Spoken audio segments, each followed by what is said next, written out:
आपके नज़रों से अब तक जितनी भी गाड़ियाँ निकली हुई हैं उन सब गाड़ियों के जो नंबर हैं वो भी आपके दिमाग में हैं, लेकिन आप उनको रिकॉल नहीं कर सकते क्योंकि ब्रेन ने अपने फिल्ट्रेशन सिस्टम से उनको अनकॉन्शियस ब्रेन तक पहुंचा दिया है कि अब हमें इसकी ज़रूरत नहीं है।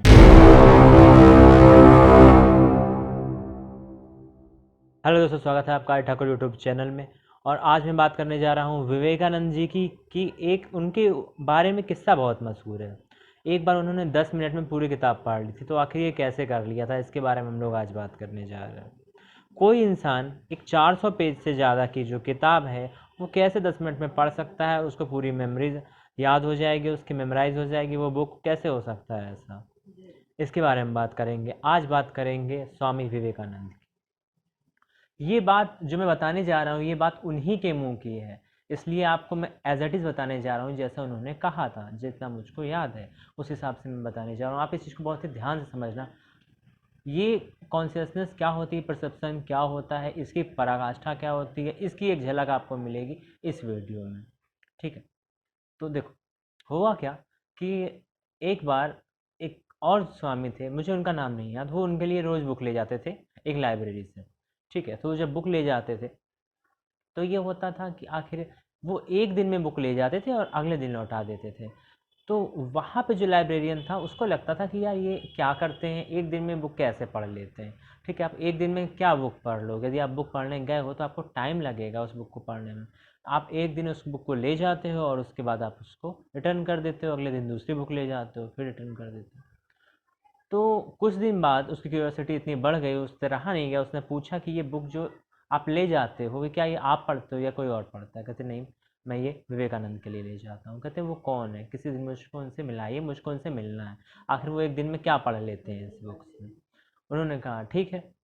तो अब उनको अगले दिन विवेकानंद आए, विवेकानंद से मिले, तो उन्होंने यही प्रश्न किया कि आप आखिर इस बुक में जो आप एक दिन के लिए ले जाते हो और अगले दिन आप रिटर्न कर देते हो, तो आप क्या पढ़ लेते हो इसमें।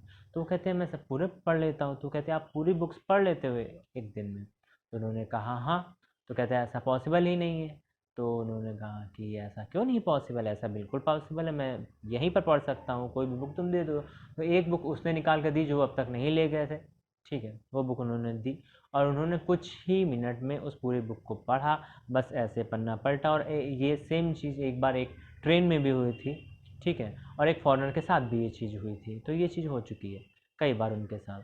तो उन्होंने जब ऐसे बुक को पढ़ा, उन्होंने कहा कि आपने पढ़ लिया। तो उन्होंने कहा हाँ। तो उन्होंने कहा आपको विश्वास नहीं है तो आप पूछ सकते हो जो आप पूछना चाहो।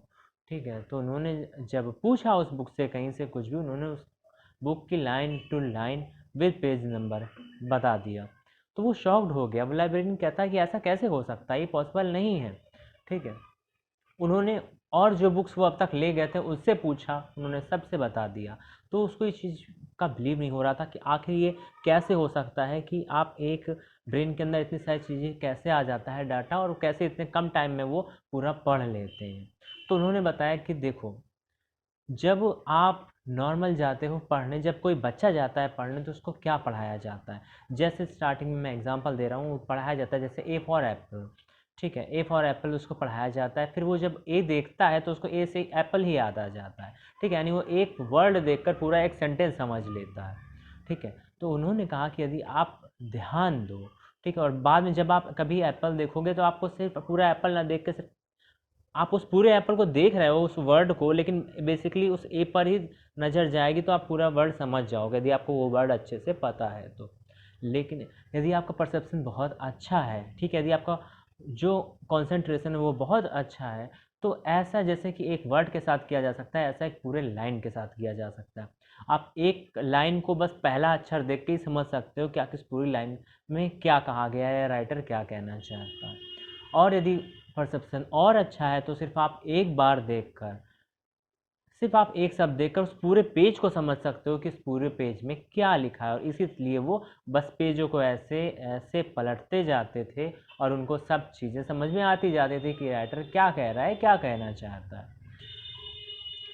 ये बात उसको उतनी अच्छी समझ में नहीं आई, मतलब उसने समझ लिया कि वो कैसे करते हैं, लेकिन ऐसा कैसे किया जा सकता है ये उसको समझ में नहीं आया कि आखिर ऐसा कैसे किया जा सकता है। सेम एक स्टोरी थी, एक स्टोरी थी जब ट्रेन में यही चीज़ हुई थी। और एक स्टोरी थी जब वो जाते हैं एक फॉरेनर से मिलने, और वो फॉरेनर जो होता है आई थिंक वो किसी अदर लैंग्वेज की एक कोई किताब रखी होती है जो विवेकानंद को नहीं आती होती। तो स्वामी जी पूछते हैं कि क्या मैं किताब ले सकता हूँ, तो उन्होंने कहा कि हाँ आप पढ़ सकते हो। डिनर हुआ था, डिनर पर उनको बुलाया गया था क्योंकि वो उनकी पॉपुलैरिटी बहुत हो रही थी उस टाइम जब उन्होंने अमेरिका में लेक्चर दिया था उसके बाद। तो उन्होंने उस किताब को देखा और बस ऐसे ही, अब कहा जाता है ये चीज़ थोड़ी और शॉकिंग हो जाती है कि उन्होंने दो हाथों के बीच में उस बुक को ऐसे रखा है और बस ऐसे पकड़े रहे थोड़ी देर, और उसके बाद उन्होंने पूरी वो बुक पढ़ ली। ठीक, ये चीज़ हमारी समझ के बियॉन्ड चली जाती है। ये चीज़ उसने नहीं माना, और फिर उसको लगता था कि आप क्या कर रहे हो, वैसे भी इतनी टफ बुक है, मैं इतने दिन से पढ़ रहा हूँ, तुम्हें इसे समझ नहीं आ रही, और वो भी अदर लैंग्वेज में। ये उसकी वो बहुत बड़ाई कर रहा था पहले, तभी विवेकानंद ने वो बुक मांगी उससे पढ़ने के लिए। देखते हैं इस बुक में ऐसा क्या है जिसकी आप इतनी तारीफ कर रहे हैं। उन्होंने कहा इस बुक में कुछ खास नहीं है। तो उसको गुस्सा आ गया कि आखिर आप ऐसे कैसे बोल सकते हो, एक तो आपने बुक पढ़ी नहीं और ऊपर से आपने इस बुक को दोनों हाथों के बीच में ऐसे पकड़े रहा बस, और आप कह रहे हो कि इस बुक में कुछ खास नहीं है। इस बुक को समझने के लिए मैंने इतने दिन से मैं कोशिश कर रहा हूँ। उन्होंने बताया इस बुक में कुछ खास नहीं है, ऐसी ऐसी बात है। ठीक है, जब उसने पूछा उस बुक से तो उन्होंने एक एक चीज़ बता दी, एक एक चीज़ बता दी, और कुछ जो इरर थी वो इरर्स भी उन्होंने बता दी उसमें।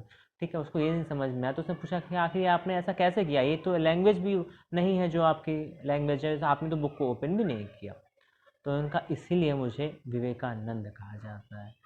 उनका नाम विवेकानंद नहीं था, ठीक है, लेकिन उनको विवेकानंद जो उपाधि एक तरीके से मिली थी, जिनके गुरु ने नाम दिया था, वो विवेकानंद था। विवेकानंद बनता है विवेक और आनंद से, ठीक, जिसका विवेक, जिसका परसेप्शन, जिसकी कॉन्शियसनेस चरम सीमा पर हो और वो उस सीमा पर आनंदित हो, वो विवेक आनंद है। ठीक है, उसको कॉन्शियसनेस का ही आनंद है, उसको स्पिरिचुअल जो अंदर की है उससे आता है। अब ये चीज़ कैसे होती थी हम इस पर डिस्कस करेंगे, चलो करते हैं। जो पहली बारी जो बात हुई थी, जो उन्होंने कहा कि ऐसा उन्होंने कैसे किया, उन्होंने एक वर्ड देखा और उन्होंने पूरा सेंटेंस समझ लिया। ये चीज़ होती है परसेप्शन गाइस। ऐसा आप तब कर सकते हो जब आपका कॉन्शियसनेस कंसंट्रेशन आपकी बहुत अच्छी हो, कॉन्शियसनेस आपकी बहुत अच्छी हो।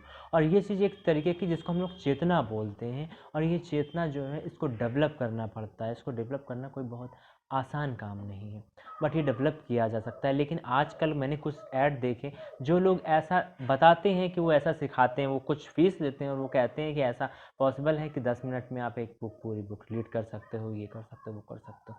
लेकिन उनका प्रोग्राम पूरा फेक है। एक्चुअली में वो आपको कुछ सिंपल से ट्रिक्स बताएंगे जो आपके काम नहीं आने वाली या बहुत ही थोड़ी काम आने वाली है। कुछ लोगों को आपने देखा होगा वो बहुत ही स्लो पढ़ते हैं लेकिन बहुत ही ध्यान से पढ़ते हैं। लेकिन यदि आपको इस तरीके से पढ़ना है, इस तरीके से आपको समझना है, तो पहले आपको अपनी चेतना जागृत करनी होगी, उसको उस स्तर पर ले जाना होगा जिस स्तर पर स्वामी जी की चेतना थी, उसके आसपास तो कम से कम ले जाना होगा, तब आप ये चीज़ें कर पाओगे। जब उन्होंने एक शब्द देखा तो उन्होंने एक पूरी लाइन समझ ली।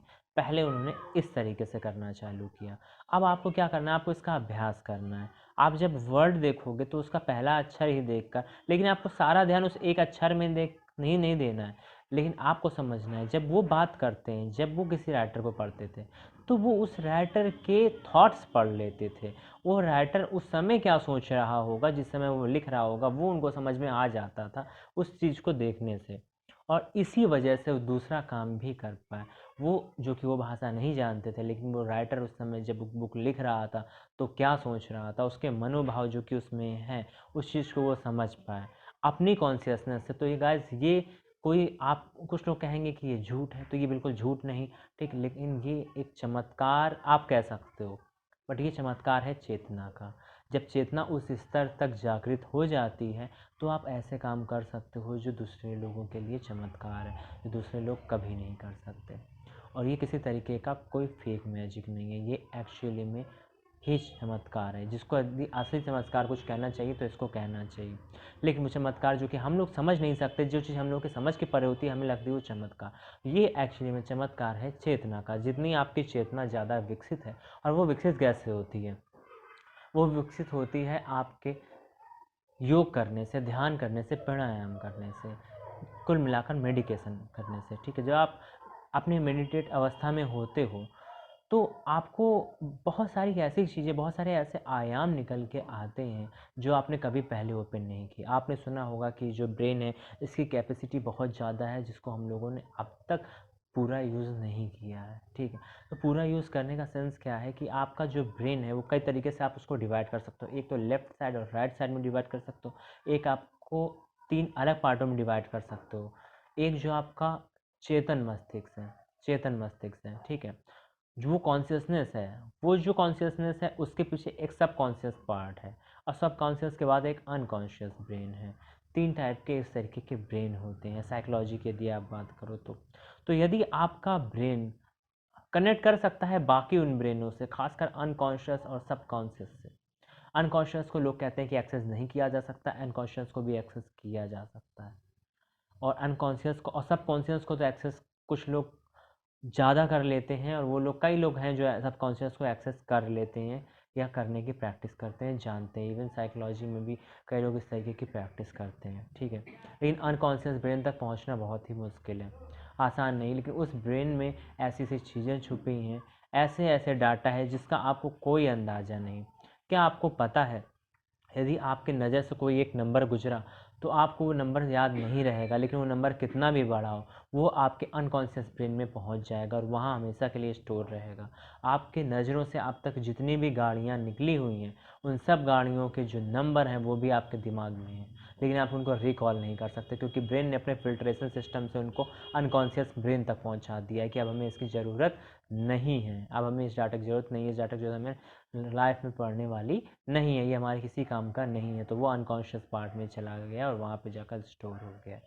इस तरीके से ब्रेन की जो क्षमता है वो बहुत ज़्यादा है, वो आपके अंदाज से परे है। और ये क्षमता आप तब विकसित कर सकते हो जब आप चेतना की अवस्था को बढ़ाते हो, उसमें रहते हो, उसके ध्यान की अवस्था को बढ़ाते हो। ये कोई ऐसा गाइस नहीं है, मेरे कुछ लोग समझते हैं योग मतलब या प्राणायाम मतलब वो आसन जो वो कर लेते हैं बस इतना ही है, ऐसा नहीं है। ये सब तो फिजिकल चीज़ें हैं, ये फिजिकल चीज़ें आपको तैयार करती हैं उस मेंटल अवस्था तक पहुंचने के लिए। ये उसकी ABCD है गाइस। यदि आप अपनी नींव बना लेते हो तो क्या आपका महल बन जाता है? नहीं बनता। लेकिन आपको अपनी नींव गहरी करनी पड़ती है ताकि आप अच्छा महल बना पाओ, या कोई भी बिल्डिंग जो कि आप बनाना चाहते हो उसकी नींव अच्छी होनी चाहिए। यदि आप बहुत ऊंची बिल्डिंग बनाना चाहते हो तो उसकी नींव आपको अच्छी और गहरी बनानी पड़ती है। यही है यहाँ पर। यदि आप अच्छी और गहरी नींव बनाना चाहते हो तो पहले आप अच्छे तरीके से उसको योग और प्राणायाम की बदौलत अपने शरीर को तैयार करते हो, फिर आप चेतना को बढ़ाना चालू करते हो, चेतना को ऊपर की ओर ले जाना चालू करते हो। ये जो आपकी एनर्जी है जो कि वेस्ट हुआ करती, उसको आप ऊपर की ओर ले जाना चालू करते हो, और ये जब पहुँचते पहुँचते आपके ब्रेन तक पहुँच जाती है, तब आपका ब्रेन ऐसे काम कर सकता है जो आप कभी सोच भी नहीं सकते। तो आपकी चेतना उस स्तर की पहुंच जाती है जिस स्तर की चेतना स्वामी जी की थी, स्वामी विवेकानंद की चेतना जिस स्तर की थी उस स्तर की आपकी चेतना पहुंच सकती है। लेकिन उसके लिए आपको अपनी ज़मीन तैयार करनी पड़ेगी, आपको अभ्यास करना पड़ेगा, ठीक है। तो ये जो चीज़ें हैं, जो भी योग और प्राणायाम को जिसको दुनिया मान रही है वो ऐसे ही नहीं मान रही, वो जानती है कि इसको स्टार्ट करने से ही आपको बेनिफिट्स मिलने लगते हैं। फिर जब आप इसकी चरम अवस्था तक जाते हो, ये लोग फिजिकल तक ही जानते हैं, इसके ऊपर ये नहीं जानते। इन्होंने सिर्फ फिजिकल चीज़ें ही चेक की हैं, कैसे वो कुछ बीमारियों में फ़ायदा पहुंचाता है, वो तो ठीक है। लेकिन ये आपकी चेतना को उस स्तर तक ले जा सकता है जिस स्तर तक उसको जाना चाहिए। क्योंकि यदि आपको ये लाइफ मिली है तो आप एक्सप्लोर करना चाहोगे इसको, इसकी मैक्सिमम पॉसिबिलिटीज़, और इसकी मैक्सिमम पॉसिबिलिटीज़ तक यदि आपको इसको पहुंचाना है तो आपको इसमें एफर्ट करनी पड़ेगी। आप सारा टाइम जो कि वेस्ट करते हो अदर चीज़ों में, उसको यहाँ पर लाओ, अपने पास लाओ, कुछ अपने लिए टाइम निकालो अपनी चेतना को विकसित करने के लिए। स्वामी विवेकानंद जी ने कहा था कि जो आजकल का जो एजुकेशन सिस्टम है वो सिस्टम बहुत ही गलत है।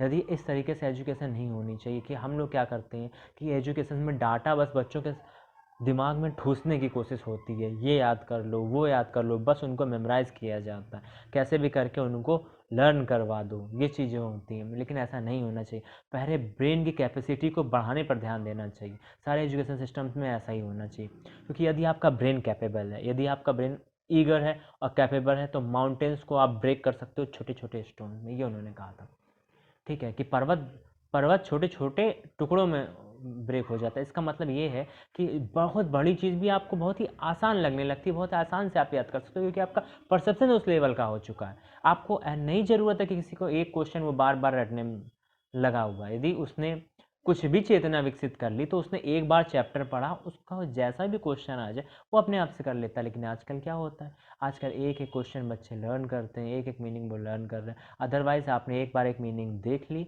आपको वो मीनिंग याद हो गई, यदि आपकी चेतना को आपने बढ़ाने पर जोर दिया था छोटे से ही। और यदि नहीं दिया तो अब आप अब दे सकते हो। ठीक है, कई बार छोटे में हम लोगों का बस नहीं चलता, हम लोग चीज़ों को नहीं जानते, लेकिन जब हम लोग बड़े होते हैं तब चीज़ें हमारे हाथ में होती, तब हम लोग उसको कर सकते हैं। और आगे के एजुकेशन सिस्टम के लिए, क्योंकि हम लोग पूरा एजुकेशन सिस्टम तो इतनी जल्दी नहीं बदल सकते, लेकिन कोशिश करेंगे कि कुछ बदलाव हो, या कम से कम जो होम एजुकेशन दी जाती है उसमें कम से कम हम लोग बजाय डाटा पुट करने के दिमाग में, जैसे कि हम लोगों ने कोई जंक बॉक्स बना रखा हो जिसमें बस ठूसा जा रहा है सामान, ठूसा जा रहा है, हम लोग उस सामान को, उस चीज़ में जिसमें डाटा रखना है उसको ही क्यों ना बेहतर बनाए। विवेकानंद ने कहा था कि मनुष्यों और मनुष्यों में सिर्फ एक तरीके का भेद होता है, वो उनके मस्तिष्क का भेद होता है।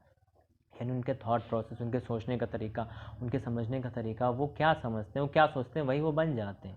यदि वो अच्छा सोचते हैं तो वो अच्छे हैं, यदि वो बुरा सोचते हैं तो वो बुरे हैं। यही भेद है, बाकी कोई भेद नहीं है। तो होप कि आपको ये वीडियो अच्छी लगी होगी। इसको बहुत ज़रूरी है कि इसको आप शेयर करो, जगह जगह फैला दो, जहाँ जहाँ ये पॉसिबल हो सके, ताकि दूसरे लोग भी इस चीज़ को समझें। क्योंकि यदि आपने अच्छी चीज़ें अपने तक समेटना चालू कर दी ना, तो फिर वो अच्छाई कभी फैल नहीं पाएगी। तो इसी उम्मीद के साथ कि आपको पसंद आई, आप लाइक करोगे, कमेंट करोगे, और यदि आपने सब्सक्राइब नहीं किया तो बिल्कुल सब्सक्राइब कर लीजिए, बेल आइकन को प्रेस कर लीजिए। मिलते हैं अगली वीडियो में, तब तक के लिए good bye and take care.